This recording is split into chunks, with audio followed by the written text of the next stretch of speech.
many well-intended school and classroom leaders who set out to make a positive difference with behavior issues in their school and fail.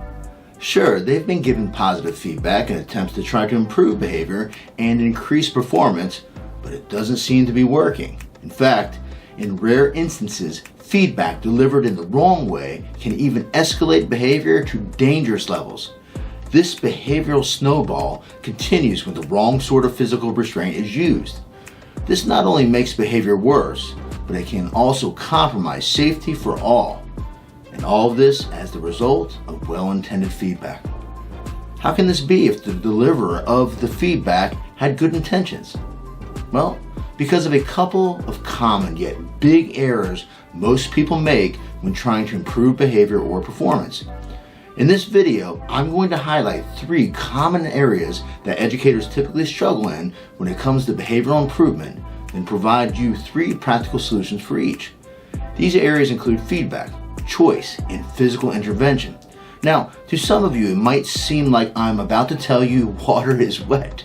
You've heard it all before, but believe me, these issues lurk like a ninja in the dark corners of every office, hallway, and classroom. If they weren't so prevalent yet damaging, I wouldn't take the time to make this video. Okay, let's start by taking a look at tip 1 of do this, not that. Unfortunately, too often the failure of feedback to produce improvement in behavior or performance is the result of an obsession that is kind of like an epidemic. If you watch and listen closely, you are likely to notice this obsession pervasive in organizations from Google and Apple to professional sports teams, and definitely in public education. It is also widespread across households, and most people aren't even aware of it. While this obsession doesn't make the latest diagnostic manual of mental health disorders, it has the potential to inadvertently do great harm to people, schools, and other organizations. And what is this obsession, you might ask? Well, it's our obsession with big butts. Now, some of you listening to this might be pondering, that's ridiculous. I'm not into big butts. Besides, what could a big butt have to do with any organization, especially public education? It's only a thing in music videos and select clothing lines. And still others are thinking, this guy doesn't even know how to spell butt right. Well, it is not ridiculous, and it is spelled correctly on your screen. If you are a principal, teacher, staff, coach, parent, or in any position where you regularly provide feedback to others, I believe you will take a greater interest in big butts after listening to this. When I was a younger man, I noticed I'd begin getting agitated when certain leaders, colleagues, or even family members complimented my work or efforts. Why is that, I wondered? They are well-intended. Well, I believe most of them really were well-meaning. The problem wasn't the compliment. The problem was the but that was being paired with it. We've all heard it, and we've all done it. You did a great job, but you need to enter the criticism here. One of my favorite authors, organizational behavior management guru Dr. Aubrey Daniels, calls it the great eraser, as the but effectively erases or eliminates the intended effect of the initial praise. Why is the big but a problem when it comes to improving behavior and performance? Well, the science of human behavior can easily explain this phenomenon. Pairing something aversive like criticism with praise turns praise into an antecedent, in this case think warning, signaling that something you might not like is about to occur. So when a particular person who typically uses the big but provides you a compliment, you essentially no longer hear the compliment as you are waiting for the proverbial other shoe to drop in the form of, Marie, you did a great job teaching to the standard, but enter the principal's well-intended criticism here. Or the teacher who says, Nikki, thanks for remaining seated during the lesson, but you need to get your assignment finished. So what can be done? Well, the solution is pretty simple. When possible, try to separate your feedback. If you're praising somebody's performance or behavior, be behaviorally specific about what was good about the performance or behavior in relation to some goal and leave it at that. Even if their performance or behavior wasn't perfect, recognize what growth has occurred.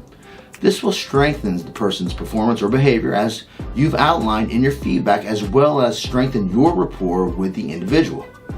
Constructive feedback gives people information on how to improve and is best delivered in a way where people perceive they are being helped. not criticized. This goes for students, faculty, and staff. Constructive feedback is not the issue here. It's the timing of it. This is very important as students are more likely to accept constructive feedback from educators who more frequently recognize incremental progress. The same goes for teachers and staff accepting constructive feedback from school leaders. Make no mistake, constructive feedback must be delivered.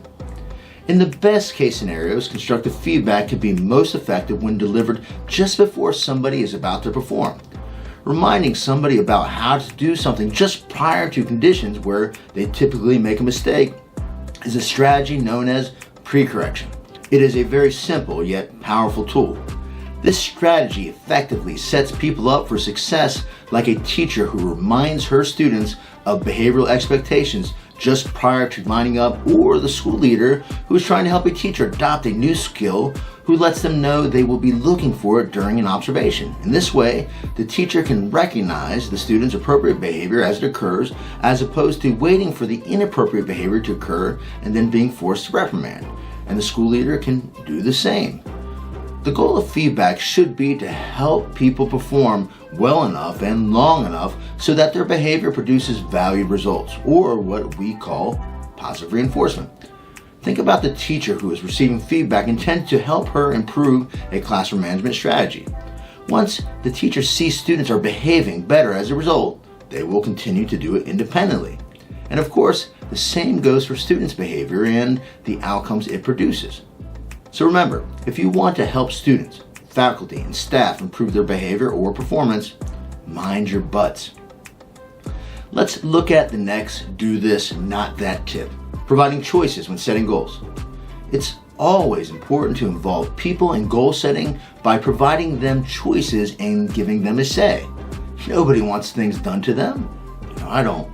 For example, you likely don't want anybody telling you what goals you should be pursuing in your life. The goals you decide to pursue should be a function of what you value, not what others value.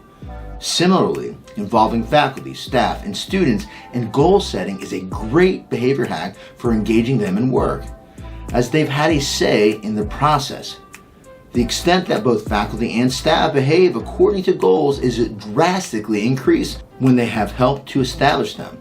The same goes for principals when district leadership involves them in goal setting. Consequently, they are more likely to continue performing effectively to achieve them.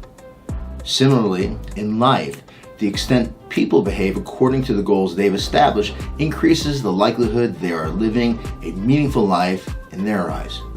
In fact, there is a concept that has been researched in behavior analysis called participatory management. Using these strategies, school and classroom leaders encourage participation in the design and implementation of practical behavioral technology within the school and classroom. By involving them in the creation and execution of simple strategies like observing, prompting, self-reports, and delivery of reinforcement, performance increased and was maintained for long periods of time. In one case, researchers Johnson et al. Checked back 5 years later and performance was still being maintained at high levels. This is just incredible. Involving faculty, staff, and students in goal setting and change initiatives, allowing them to make choices and setting them free to pursue related accomplishments can be a powerful approach to engaging them. In his book, The Laws of Human Nature, Robert Greene explains that people need to feel autonomous. As such, involving educators and students in providing choices are extremely powerful reinforcers, a concept that has been very well researched. This makes sense given most people, including teachers and students, just don't want to feel forced to do something. It's safe to say that when somebody has tried to force me to do something, it's not gone well. At a minimum, I've checked out. On the other end of that is what is known in applied behavior analysis, or ABA, as counter-control. Counter-control refers to behavior that occurs in response to another's attempts to force them to do something. And be sure, this behavior is typically an attempt at punishing the person, actually the behavior, who is trying to force the response. You've likely been there too. Perhaps somebody has yelled at you in order to get you to do something. You didn't like the way they approached you, so you yelled back. I don't blame you. This is a poor way to treat people and a good way to generate lots of poor behavior and performance. It also kills morale. If you are like me and many others, when somebody attempts to force you to do something, or you feel like you're forced into a corner with no options, you will either check out, engage in counter control, dislike the person, or all three. So the simple do this, not that tip here is provide choices by involving people in goal setting, not try to force them to do things without their input and assent. This will increase the likelihood that they will accept feedback and engage in the behaviors required to achieve desired goals. Okay, let's take a look at the final tips for do this, not that, and that has to do with physical intervention. Now, thankfully, most people do not experience crisis-type behaviors like continuous aggression, self-injurious behavior, or property destruction, but some do. And even if you haven't experienced issues like this, stick with me because you just might one day. And there is an approach to restraining students that, while it provides a level of convenience for faculty and staff, it is a disaster waiting to happen every time. And what is this approach that you should avoid at all costs? Restraining students in a seated position. Listen, there are many crisis management systems that teach restraints in the chair that look similar to this. But it doesn't take a medical doctor or expert in crisis management to recognize a number of the inherent dangers with this approach. For example, when you are seated and hook the arm as much as the people in this video are, staff lose the control to distance themselves as necessary. This puts them at risk. And let's not talk about the issues associated with the individual being able to use the strength of his or her legs, which compromises safety for all. Just look at this video. So what should be done instead? Simple. Do not use seated restraints, and instead always use restraints that employ natural body positioning and do not place the student or staff in a dangerous situation. In closing, in the spirit of choice, as I discussed earlier in my tips, you have a choice. If one or any of the issues noted earlier are occurring in your school, you can choose option 1, which is allowing it to continue, or you can choose option 2, which is learning more about the most effective behavior and crisis management system in the world for creating a safe and positive culture. One that teaches effective prevention strategies, that offer choices, provides feedback, offers physical interventions that only employ natural body positioning, and is otherwise grounded in positive reinforcement. If you choose option number 2, click the link in the description below.